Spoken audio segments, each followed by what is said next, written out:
नमस्कार, मैं प्रिया और आप देख रहे हैं बिहार न्यूज। बिहार में त्रिस्तरीय पंचायत चुनाव अपने अंतिम पड़ाव पर पहुंचने वाला है। आपको बता दें कि 6 चरणों के चुनाव संपन्न हो चुके हैं। साथ ही 7वें चरण के लिए चुनाव प्रसार जोर शोर से होने लगा है। आपको बता दें कि 7वें चरण का चुनाव 15 नवंबर को होना है। इसमें 37 जिलों के 63 प्रखंडों में चुनाव होना है। इसके साथ ही 10वें चरण के चुनाव के लिए नामांकन पत्रों की स्क्रूटनी भी समाप्त हो गई है। हमारी टीम रोजाना अलग अलग पंचायत क्षेत्रों से आपको रूबरू करवाती है। इसी कड़ी में आज हमारी टीम ग्राम पंचायत वफापुर वानथू प्रखंड भगवानपुर पहुंची और वहां के मुखिया कार्यपालक विजय कुमार से मुलाकात किया। आपको बता दें कि यहां से वर्तमान मुखिया मंजू देवी हैं। तो आइए आज आपकी मुलाकात करवाते हैं ग्राम पंचायत वफापुर वानथू प्रखंड भगवानपुर के मुखिया कार्यपालक विजय कुमार से। विजय जी नमस्कार। नमस्कार मैडम, बहुत बहुत स्वागत है आपका विजय जी बिहार न्यूज। जी आप लोगों को मेरी तरफ से भी स्वागत है। जी विजय जी, कैसा रहा कार्यकाल आपका? जी हमारा जो पंचायत का कार्यकाल है मिला करके बहुत ही ठीक रहा। मैंने 60-40 का रेशियो रहा और अच्छा रिस्पांस भी है और हम लोग को कोशिश भी रहेगा कि इससे भी बेहतर करें। जी तो विजय जी, कितने वर्षों का कार्यकाल हुआ आपका प्रतिनिधि के तौर पर इस क्षेत्र में? लगभग कानूनन संविधान के हिसाब से लगभग हमारे कार्यकाल 5.5 साल पूरा होने जा रहे हैं। जो कोरोना काल के स्थिति के अनुसार इसको 5-6 महीने के लिए बढ़ाया गया था, जिसमें हम लोगों ने काम करने का कोशिश किया और काम भी किया। जी तो विजय जी, बात की जाए पिछले 5 वर्षों की, तो कितना बदलाव आया इस क्षेत्र में आपके कार्यकाल में जो पूर्व में नहीं था?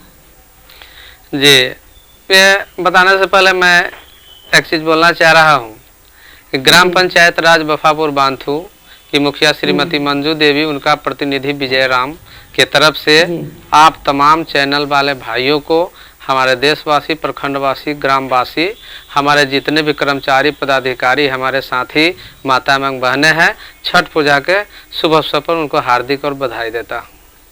साथ ही जी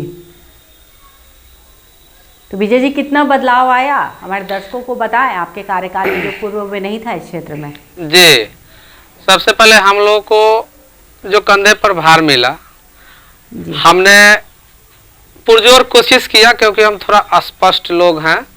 कहने में हिचक नहीं है कि हम नए थे और आरक्षण सीट से हमको सभी लोगों ने आशीर्वाद देकर के यहाँ भेजा। तो हमने इसके काम करने के साथ साथ अनुभव भी लिया और हमारे कार्यकाल में लगभग 60-40-70 के आसपास काम रहा। 100% तो मैं नहीं कर सका, क्योंकि हम लोग खुद नए थे, कुछ सीखना था, कुछ समझना था, लोगों के कोना कोना तक जाना था।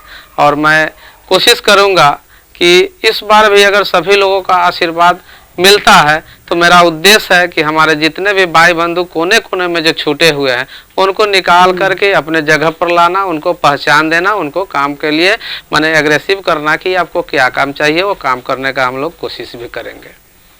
जी तो विजय जी, कौन कौन सी योजना पे कार्य हुआ है आपके क्षेत्र में? जी, हमारे यहाँ मनरेगा से भी काम हुआ है।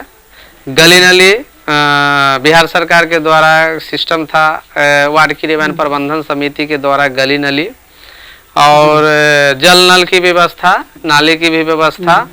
हाँ, यही से उसके बाद आवास योजना, वृद्धजन पेंशन योजना, विधवा पेंशन, दिव्यांग पेंशन योजना, विधवा पेंशन योजना, ये सब कार्यकाल में चलते रहा। कुछ शौचालय के भी काम हुआ और सरकार के द्वारा जो भी व्यवस्था था उसमें हम लोगों ने प्रयास किया कि सारी योजना को चलाए और चला भी।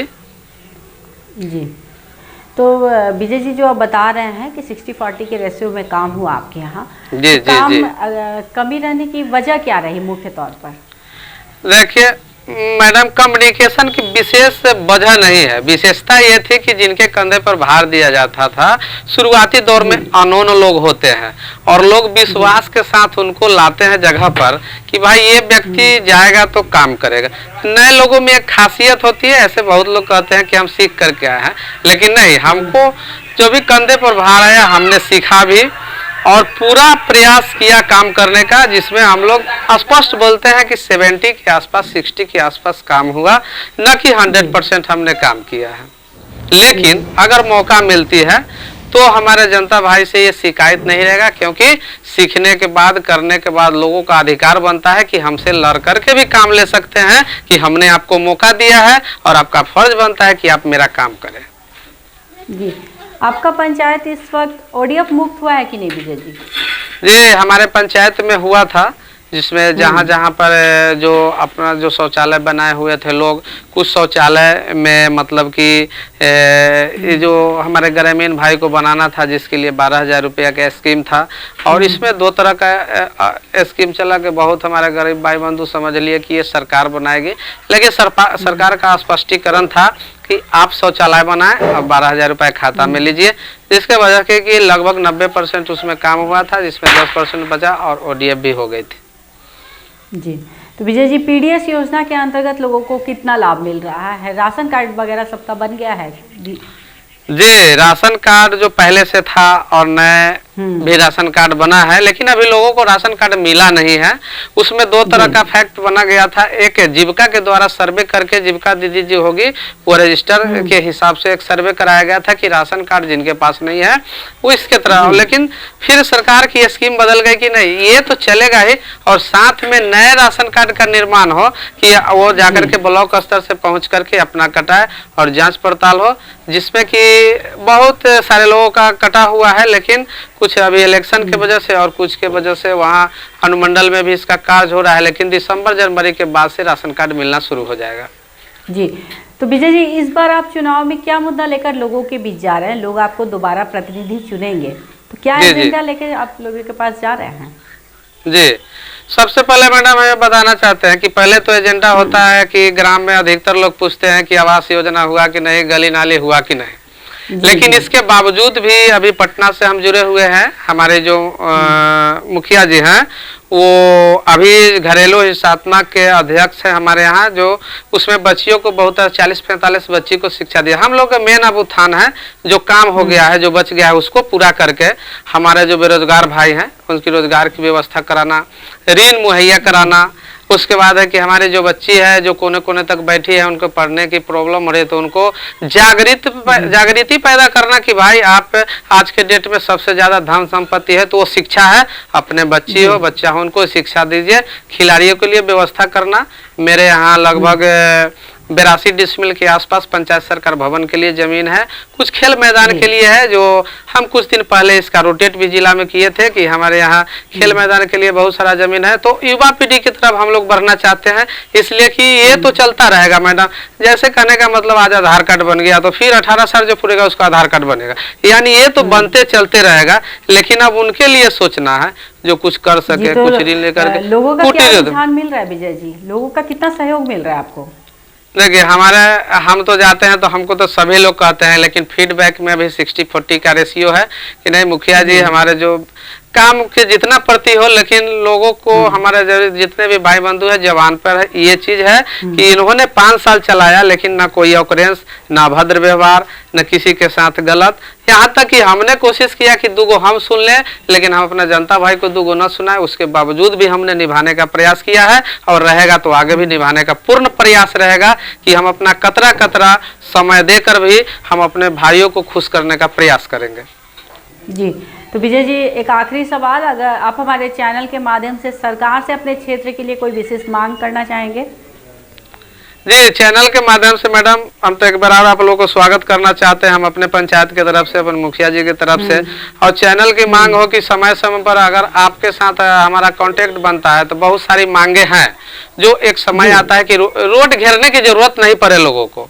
कुछ ऐसी काम है कि हमारी पदाधिकारी अगर नहीं सुनते हैं तो उससे आप लोगों से हम कोशिश करें कि आप लोगों से सहयोग लेके कम से हमारे पदाधिकारी से बात कीजिए या उनको थोड़ा सा बताइए कि इस पंचायत में आरक्षित सीट होने के बावजूद भी वो चाहते हैं कि हम कुछ करें, तो इसमें आप उनका सहयोग करें। और हम ज़्यादातर अभी बच्चियों पर और नौजवानों पर जोर इसलिए दे रहे हैं कि हम चाहते हैं कि आप लोगों से भी वो व्यवस्था मिले या वो सहयोग मिले कि उनको मैं कोशिश करूं, क्योंकि देखिए हम ये नहीं कहना चाहते कि बेरोजगारी नहीं है, बेरोजगारी है, लेकिन एक बेरोजगारी एक शिक्षा के माध्यम से भी बेरोजगारी है, लेकिन हम चाहते हैं कि हमारे जितने भी भाई बंधु बच्चे को पढ़ाएं वो कंपटीशन फेस करने का उनको माने एक योगदान दे कि कहीं भी आज कंपटीशन के युग है और कंपटीशन फेस करते हैं तो उनको कहीं ना कहीं जॉब मिलता है। लेकिन कुछ जो कुछ लोग हैं जो हमारे बंधु है थोड़ा सा घर के वजह से कमजोर है, पढ़ने में उनकी पढ़ाई की पूर्ण व्यवस्था नहीं हो पाती है, तो उनके लिए हमने सोचा है कि इनको कुटीर उद्योग, लघु उद्योग करा करके ऋण मुहैया करा करके कहीं ना कहीं एक छोटा सा बिजनेस करा दे कि अपना जीवन यापन कर सके। जी, बहुत अच्छी सोच है विजय जी आपकी। बिहार न्यूज़ से बातचीत करने के लिए आपका बहुत बहुत धन्यवाद। चलिए, आप लोगों को भी मेरे तरफ से, मेरे पंचायत की तरफ से बहुत बहुत धन्यवाद। नमस्कार। तो ये थे हमारे साथ लाइव बातचीत करने के लिए ग्राम पंचायत वफापुर वानधु प्रखंड भगवानपुर से मुखिया कार्यभारक विजय कुमार जी। ने बताया कि अपने 5 वर्षों के कार्यकाल के दौरान अपने क्षेत्र के विकास के लिए कई सारे कार्य किए हैं, कई योजनाओं को उतारने का प्रयास किया है। हालांकि बहुत सारी योजनाएं पूर्ण रूप से धरातल पर नहीं उतरी हैं, इसके लिए उन्होंने लोगों से क्षमा भी मांगी है और साथ ही ये भी कहा है कि अगर लोग दोबारा उन्हें चुनाव जिताकर दोबारा प्रतिनिधि चुनते हैं तो वो अपने क्षेत्र का विकास करने के लिए बची हुई योजनाओं को पूरा करने का पूरा प्रयास करेंगे। इस तरह की तमाम खबरों से अपडेट रहने के लिए आप देखते रहे बिहार न्यूज़।